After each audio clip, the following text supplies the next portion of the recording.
பார்க்கணும், நம்ம எதுக்கு அப்படி வேலை பார்க்கணும் அப்படிங்கிற ஒரு தாட்டும் ஓடிட்டே இருந்திருக்கு. இருந்தாலும் குடும்ப சூழ்நிலைக்காக நம்மனால தான் குடும்பம் இப்படி ஆயிடுச்சுங்கிறதுக்காக போய் வேலைக்கு போயிருக்கிறாரு. இவங்களுக்கு இப்படியே ஆங்கரிங் பண்ணிகிட்டே இருக்கும்போது அவங்க சரி நெக்ஸ்ட்டு 12th முடிச்சுட்டாங்க. அப்போது எத்திராஜ் காலேஜில் பிஏ டிகிரி பண்ணுறாங்க.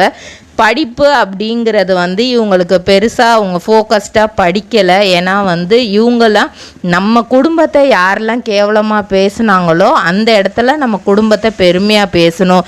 முன்னாடி நம்ம குடும்பம் எப்படி இருந்ததோ அந்த மாதிரி மாறணும். நம்ம தாத்தா எப்படி வச்சுருந்தாரோ அது மாதிரி நம்ம இந்த குடும்பத்தை கொண்டு வரணும் அப்படிங்கிறது மட்டும்தான் இவங்களுக்குள்ள ஒரு எண்ணமாக. பாக்கு மட்டை தயாரிக்கும் மிஷின் கிடைக்கும். அதற்கான ரா மெட்டீரியல்ஸையும் வருடம் முழுதும் நாங்களே சப்ளை செய்து வருகிறோம்.